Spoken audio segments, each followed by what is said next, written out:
ജോലി ചെയ്യാനുള്ള ആരോഗ്യമില്ല. അതുകൊണ്ട് പരിശോധനയും മരുന്ന് കൊടുക്കലും നിർത്തുന്നു. കണ്ണൂർ താണയിലെ റൈരു ഡോക്ടറുടെ വീടിന് മുന്നിലെ ഗേറ്റിൽ കഴിഞ്ഞ വർഷം കണ്ടൊരു ബോർഡാണിത്. കേവലം 2 രൂപ മാത്രം ഫീസായി ഈടാക്കുന്ന ഡോക്ടറിനെ തേടി ഒരുപാട് പേർ നിത്യവും അവിടേക്ക് എത്താറുണ്ട്. തിരക്കൊഴിവാക്കാനാണ് ബോർഡ് വെച്ചതെങ്കിലും സേവനം വീണ്ടും തുടർന്നു.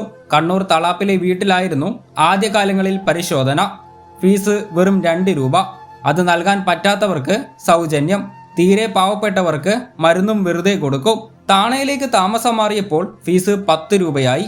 എങ്കിലും 2 രൂപ ഡോക്ടർ എന്ന പേര് മാത്രം മാറിയില്ല. ദേശീയ മാധ്യമങ്ങളിൽ വരെ അദ്ദേഹം ശ്രദ്ധ നേടി.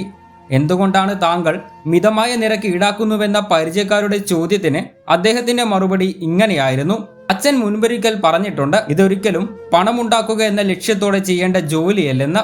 അതുകൊണ്ട് തന്നെ എനിക്ക് ഈ ജോലിയിൽ പണമല്ല വലുത്. ഈയിടെ അദ്ദേഹം അന്തരിച്ചുവെങ്കിലും ഏകദേശം 18 ലക്ഷം ആളുകളെ ചികിത്സിച്ചിട്ടുണ്ട്.